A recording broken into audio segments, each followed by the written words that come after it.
Baik, Bapak Ibu yang berbahagia, pada saat ini tibalah saatnya kita akan mendengarkan kebenaran firman Tuhan.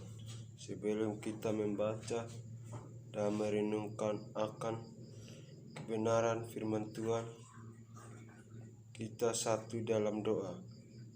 Kita berdoa. Bapa kami yang di surga, Bapa kami yang ditinggikan dan kami muliakan. Pada saat ini Tuhan,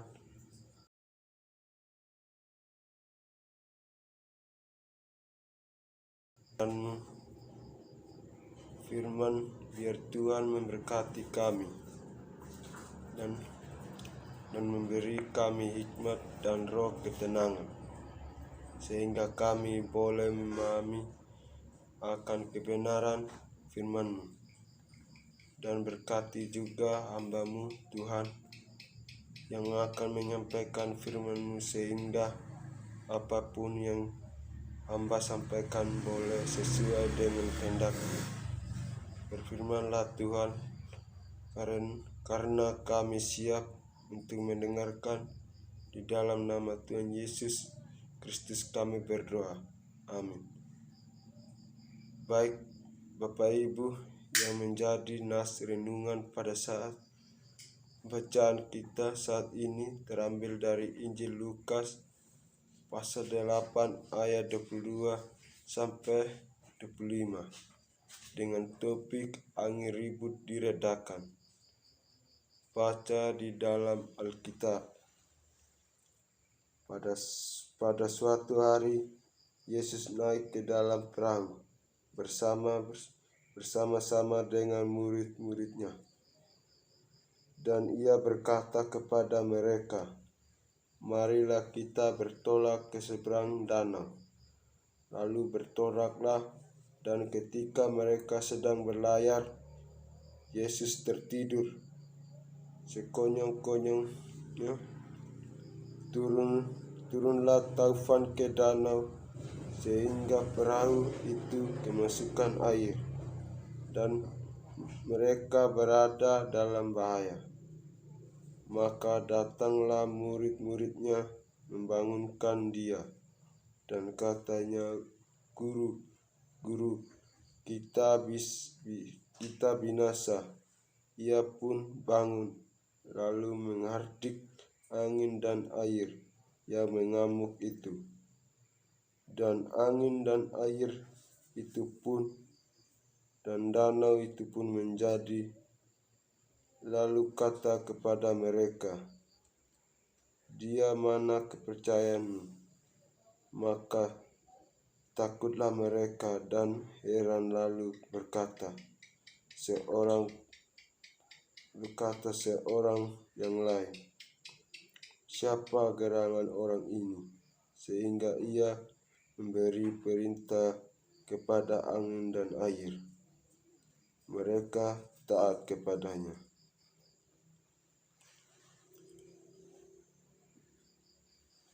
Baik, Bapak Ibu yang berbahagia,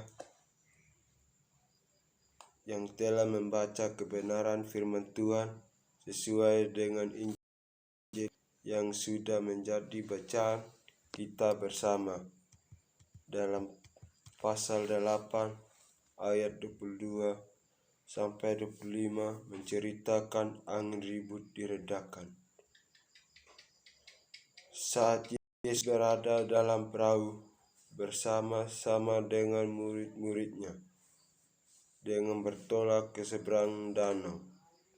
Ketika mereka berlayar, Yesus tertidur.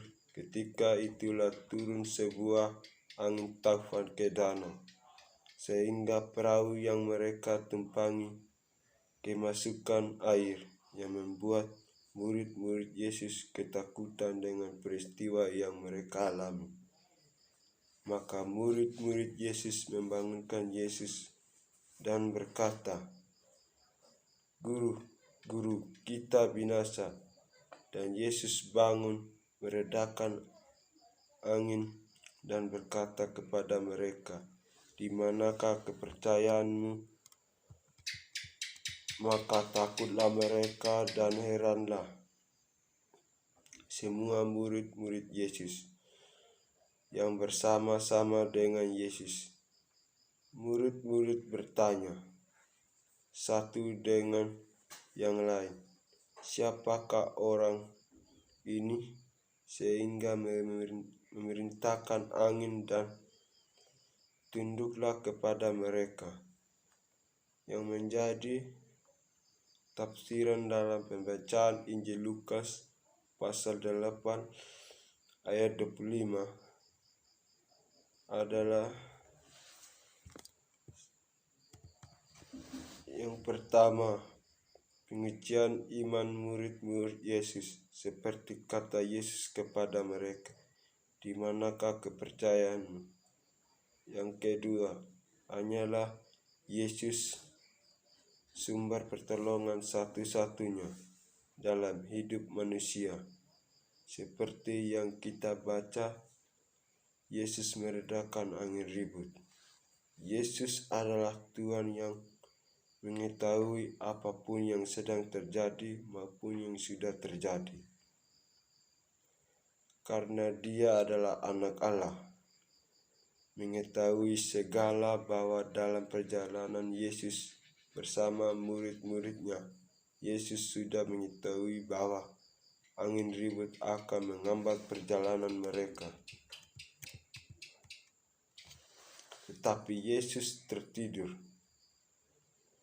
Di kejadian itu sebagai bukti bahwa murid-murid Yesus tidak memiliki iman. Masih ada sebuah rasa ketakutan, kekhawatiran dalam menghadapi suatu permasalahan atau peristiwa. Iman sebenarnya pada saat pribadi orang yang percaya kepada Yesus, karena arti dari iman adalah dasar dari segala sesuatu yang kita harapkan dan bukti dari segala sesuatu yang tidak kita lihat. Sebenarnya murid-murid Yesus, sekalipun mereka tidak membangunkan Yesus sedang tertidur, mereka bisa meredakan angin taufan dengan cara berimanlah, salah satunya dengan berdoa atau dengan cara yang lain yang menunjukkan sikap dan benar-benar bersandar atas kuasa Tuhan. Yang menjadi pertanyaan apabila Yesus tidak ada bersama dengan mereka pada waktu itu, maka mereka tetap binasa. Bisa saja mereka binasa karena situasi yang menakutkan, dengan keadaan perahu yang sudah kemasukan air. Maka mereka tetapi binasa, ditambah dengan tidak ada iman dalam hidup mereka. Baik Bapak Ibu, dari pembahasan di atas, Yesus adalah satu-satunya pertolongan dalam hidup kita. Bersama Yesus tak ada yang mustahil, dan bersama Yesus banyak melakukan perkara yang besar yang menjadi aplikasi dari pembacaan kita saat ini adalah: yang pertama, hiduplah dengan beriman hanya bersandar kepada Yesus Kristus. Kedua, sebanyak apapun permasalahan, rintangan dan cobaan dalam hidup kita, adalah bersandar atas pertolongan Yesus Kristus. Ketiga, rajinlah beribadah dan berdoa supaya tidak ada rasa ketakutan dan kekhawatiran, supaya Tuhan selalu ada bersama dengan kita. dimanapun kita berada. Baik Bapak Ibu yang berbahagia, kita sudah membaca, mendengarkan dan merenungkan firman Tuhan. Sekian renungan kita pada saat ini. Tuhan Yesus memberkati. Baik Bapak Ibu yang saya kasih, untuk mengakhiri pembacaan firman Tuhan kita pada saat ini, marilah kita satu dalam doa. Kita berdoa. Bapa kami yang di surga, Bapa kami, hamba-Mu sudah membaca dan mendengarkan, merenungkan firman-Mu. Banyak hal yang kami pelajari pada pembacaan kami saat ini. Ajari kami Bapa, supaya kami benar-benar hidup bersandar kebenaran firman-Mu. Banyak hal kami melupakan Tuhan dan kehidupan kami. Biarlah Bapa pada saat ini, lewat pembacaan kami, boleh beriman dan bersandar kepada Tuhan saja. Terima kasih Tuhan. Ampunilah salah dan dosa kami yang kami sudah perbuat, maupun dalam keadaan sengaja maupun tidak sengaja. Di dalam nama Yesus Kristus kami berdoa. Amin.